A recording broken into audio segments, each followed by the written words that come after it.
नमस्कार दोस्तों।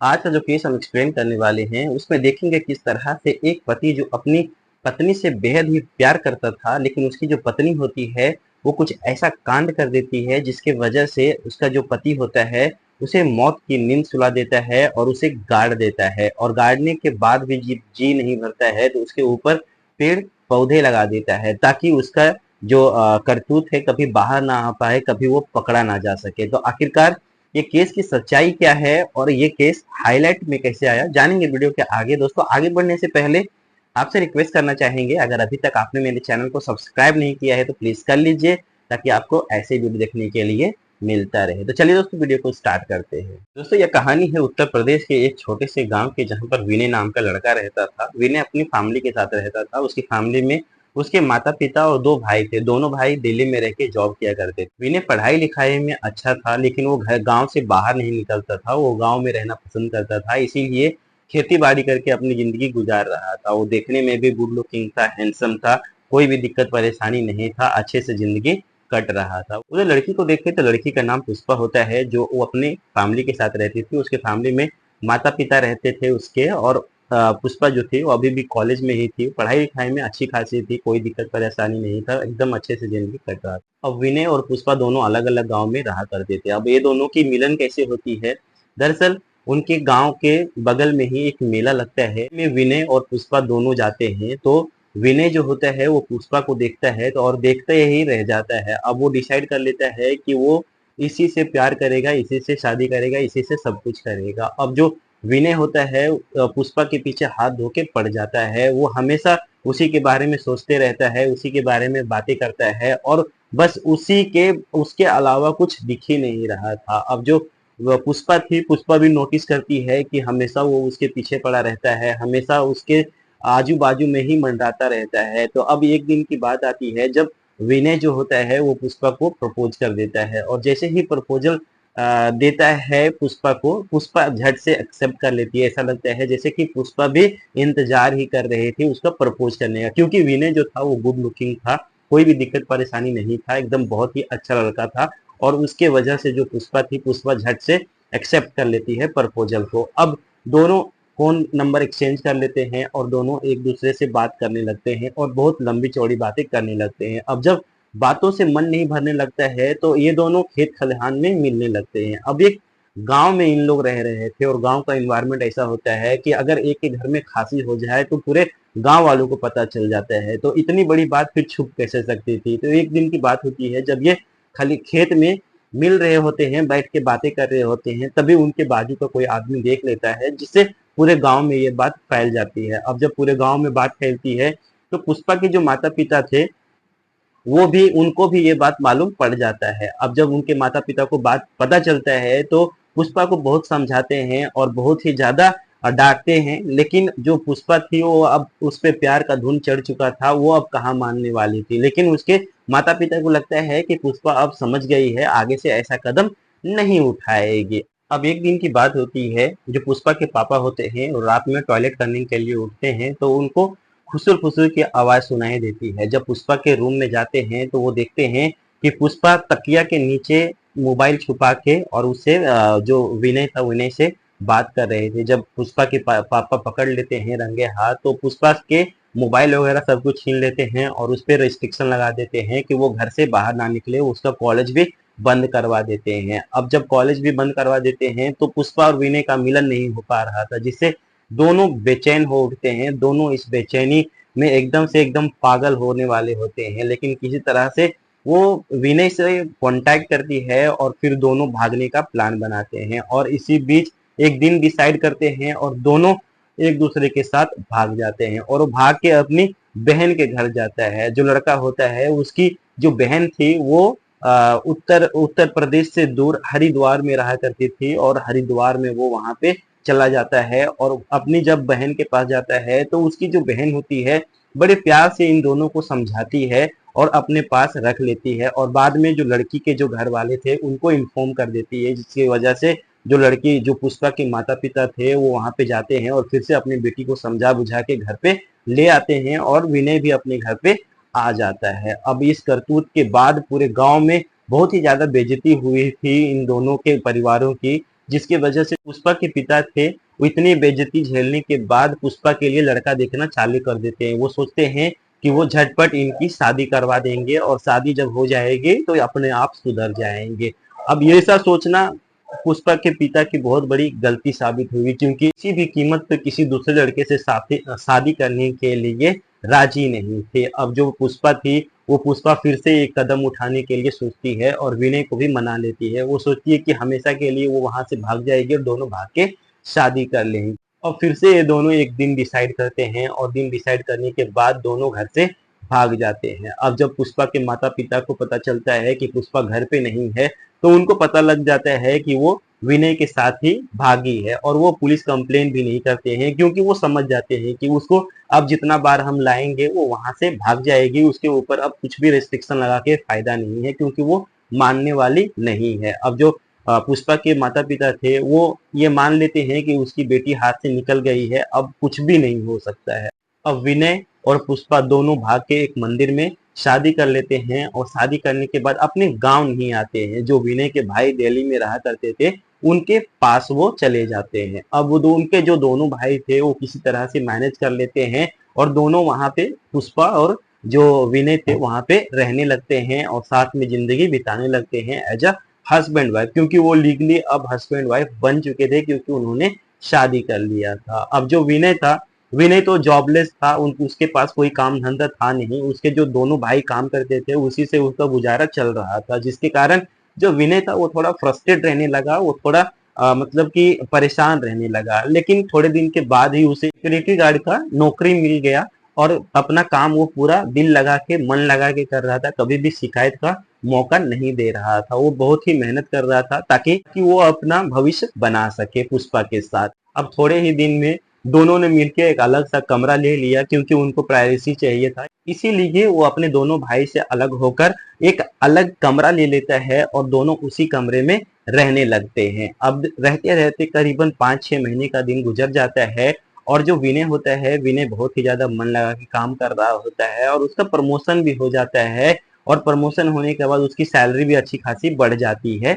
मतलब सिक्योरिटी में जितने भी सैलरी मिलती थी उससे थोड़ा अच्छा मिल रहा था उसको, जिससे अपनी जिंदगी वो अच्छे से गुजार सके। अब जो विनय था, विनय सैलरी बढ़ने के बाद और भी मन लगा के काम करने लगा था। अब एक दिन की बात होती है जब उसकी नाइट ड्यूटी लग जाती है और यहीं से दोनों की जिंदगी में एकदम भूचाल आ जाता है। अब जब नाइट की ड्यूटी लगती है तो पुष्पा को पता था कि जब उसका पति अगर 8 बजे निकलता है तो सुबह के 8-9 बजे ही घर पे आता है। पर आज कुछ ऐसा नहीं होने वाला था, आज कुछ और ही होने वाला था। जब विनय अपने घर से निकलता है तो उसकी थोड़ी तबीयत खराब थी, लेकिन फिर भी वो अपनी जॉब पे चला जाता है। वो ये सोच के कि दवाई खा लेगा तो आराम हो जाएगा, और वो अपने जॉब के लिए निकल जाता है। लेकिन जब वहां पे अपने काम पे जाता है और उसे ऐसा लगने लगता है कि वो अब स्ट्रगल नहीं कर सकता है, वो अब ऐसे नहीं रात गुजार सकता है, क्योंकि उसकी तबीयत बहुत ही ज्यादा खराब होती जा रही थी और एकदम से बुरी हालत होते जा रही थी। इसीलिए वो घर पे आने का डिसाइड करता है और थोड़ी ही देर में वो घर पे पहुंच जाता है। अब जब घर पे पहुंचता है तो देखता है कि अंदर से कुंडी बंद है, जो कि हमेशा ही रहता था। तो जब वो दरवाजा खटखटाता है तो एकदम से पुष्पा हड़बड़ा जाती है, क्योंकि कोई उसके साथ था रूम में। अब जब पुष्पा आती है, अपना कपड़ा वपड़ा ठीक करके आती है, दरवाजा खोलती है। दरवाजा खोलने में थोड़ा टाइम लग जाता है। इस पे विनय पूछता है कि बहुत टाइम लगा दी दरवाजा खोलने में। तब पुष्पा पूछती है कि मैं नींद में थी और तुम इतना जल्दी क्यों आ गए काम से। तो वो बोलता है कि मेरा तबीयत कुछ खराब लग रहा है, मुझे ठीक नहीं लग रहा है, मुझे आराम करना है, इसीलिए मैं आ गया। अब जब पुष्पा ये बात सुनती है तो पुष्पा का एक्चुअली अफेयर चल रहा होता है और उसका जो बॉयफ्रेंड था उस टाइम घर पे ही मौजूद था। और पुष्पा जब विनय घर से निकल जाता था तो उसके पीठ पीछे जो पुष्पा थी हमेशा रास लीला किया करती थी अपने बॉयफ्रेंड को बुला के, और आज भी वो यही कर रही थी, जिसके वजह से वो हड़बड़ा गई थी। और अभी भी जो पुष्पा का बॉयफ्रेंड था वो पलंग के नीचे छुपा हुआ था। वो इंतजार कर रहा था, वो मौके की फिराक में था कि जैसे ही पुष्पा का हस्बैंड सो जाएगा वो निकल के भाग जाएगा। लेकिन उससे गलती हो जाती है। जब विनय जो होता है जैसे ही पलंग पर लेटता है वो झट से पलंग के नीचे से निकलता है और वो भाग जाता है। अब जब घर से भागते हुए आदमी को देखता है तो एकदम से विनय जो था एकदम से हड़बड़ा जाता है, एकदम सोचने लगता है कि आखिरकार चल क्या रहा था, और उसे समझते देर नहीं लगता कि आखिरकार ये यहाँ पे क्या चल रहा था, क्या गुल खिल रहा था। जब वो पुष्पा से बात करता है तो पुष्पा बोलती है कि पता नहीं, मुझे लगता है कोई चोर होगा, कोई चोरी करने के लिए आया होगा, आपको देख के वो भाग गया। जब वो घर में सामान देखता है तो सारे सामान जैसे के तैसे पड़ा हुआ था, जिस वजह से उसे स्ट्रांगली डाउट होने लगता है कि जो वो सोच रहा है एकदम बिल्कुल सही है। अब यहाँ पर विनय बड़ा दिल दिखाते हुए पुष्पा को समझाता है, उसे बताता है कि हम दोनों ने कितनी स्ट्रगल से अपनी जिंदगी को सुधारा है, जिंदगी को पटरी पे लेके आया है, इसे बर्बाद मत करो।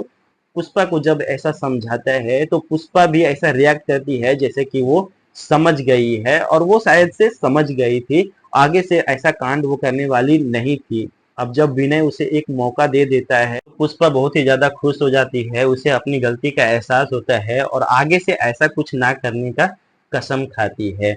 अब जो विनय होता है, विनय अगले दिन से काम पे जाने लगता है जैसे कि रोज वो जाया करता था, लेकिन अब उसे काम में मन नहीं लग रहा था। उसे हमेशा ऐसा लगने लगा था कि मैं जब घर से निकल आता हूँ तो कुछ वो कांड कर रही होगी। उसे अभी भी लगता है कि वो कुछ कर रही होगी, मतलब कि वो अपने जॉब पे अब मन नहीं लगा पा रहा था। हमेशा उसके अंदर ये घुटन हो रही थी कि मेरी बीवी किसी और के साथ सब कुछ कर चुकी है। एकदम से उसे ये एडजस्ट नहीं हो रहा था, एकदम से वो पचा नहीं पा रहा था, एकदम से वो मतलब कि अब वो अपने आपे में नहीं था, वो कुछ भी सोचने लगा था। हमेशा इसी सोच में रहता था कि उसकी बीवी इसी इससे नहीं तो उससे, उससे नहीं तो उससे फंसी हुई है, उससे वो कांड करवा रही है। जब ऐसा मन नहीं लगने लगता है तो एक दिन की बात होती है, जो कि विनय के मामा उधर ही रहते थे, उसके साथ ही जॉब किया करते थे, तो उससे अपनी सारी परेशानी बता देते हैं। अब जब उसके मामा ये बात सुनते हैं तो एकदम गुस्से से आग बबूला हो जाते हैं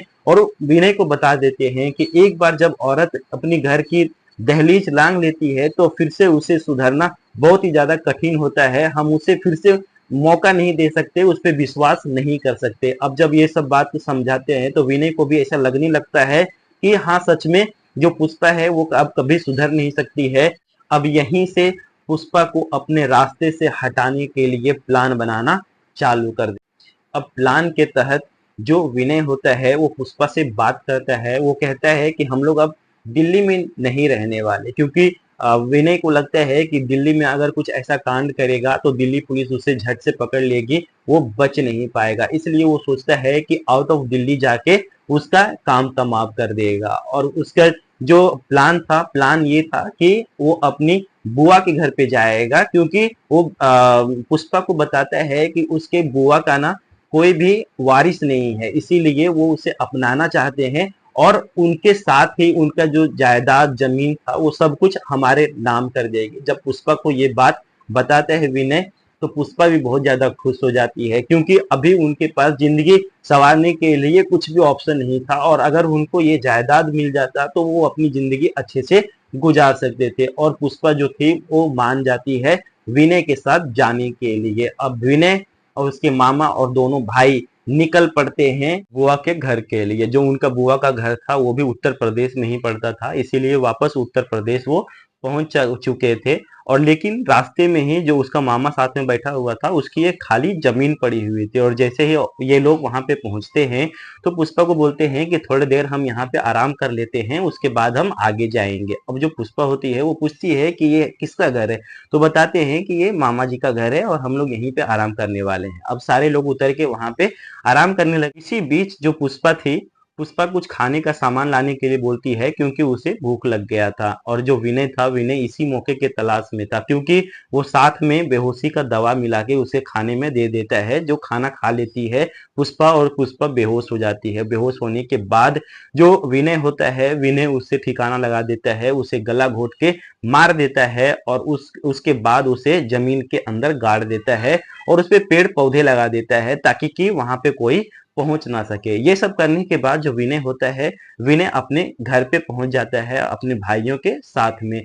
जब वो अपने गांव में पहुंचता है तो पुष्पा को उसके साथ ना देखकर गांव वाले आपस में बातें करने लगते हैं, सोचने लगते हैं कि आखिरकार पुष्पा कहाँ पे है। जब ये बात पता चलता है पुष्पा के माता पिता को कि विनय घर लौट आया है लेकिन साथ में पुष्पा नहीं है, तो जो जो पुष्पा के पिता होते हैं उनसे रहा नहीं जाता, क्योंकि बाप तो बाप ही होता है। अब वो विनय के घर पे पहुंच जाते हैं और उससे अपनी बेटी के बारे में पूछने लगते हैं। लगता है विनय बताता है कि 10 दिन पहले ही पुष्पा मुझसे झगड़ा करके अपना सारा सामान लेकर ये बोल के निकली थी कि मैं अपने घर जा रही हूँ। लेकिन जब ये बात सुनते हैं पुष्पा के पापा तो एकदम से हड़कंप मच जाती है। एकदम से वो सोचने लगते हैं कि आखिरकार मेरी बेटी गई तो गई कहाँ। अब वो सारे रिश्तेदार में वो फोन करके पूछने लगते हैं कि शायद किसी रिश्तेदार के पास गई होगी, लेकिन सारे जगह से ना ही सुनने के लिए मिलता है। जब ऐसा होता है तो पुष्पा के पापा जो होते हैं वो बिना देर किए हुए पुलिस कंप्लेन कर देते हैं, और जब पुलिस इसकी छानबीन करना शुरू कर देती है,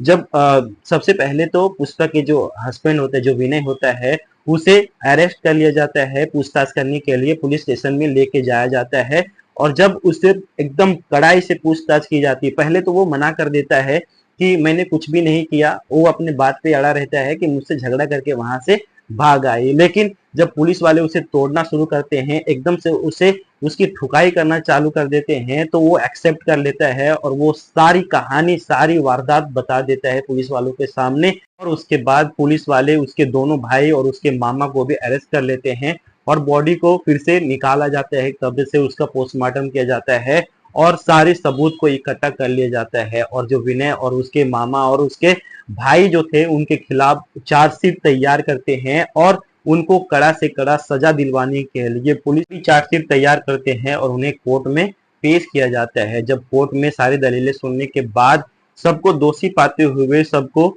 सजा दे दिया जाता है। विनय को उम्र कैद किया जाता है, और उसके मामा और उसके जो भाई थे उनको 5-5 साल की सजा हो जाती है। जो पुष्पा के माता पिता हैं वो इसी अफसोस में अपनी जिंदगी बिता रहे हैं कि शायद जब पुष्पा भागी थी तभी वो पुलिस कंप्लेन कर देते तो शायद ये घटना नहीं घटता। दोस्तों आप क्या सोचते हैं इस केस के बारे में, कमेंट में जरूर टाइप कीजिएगा, जरूर बताइएगा आपको ये स्टोरी कैसा लगा और गलती किसकी थी, पुष्पा की थी या फिर विनय का था।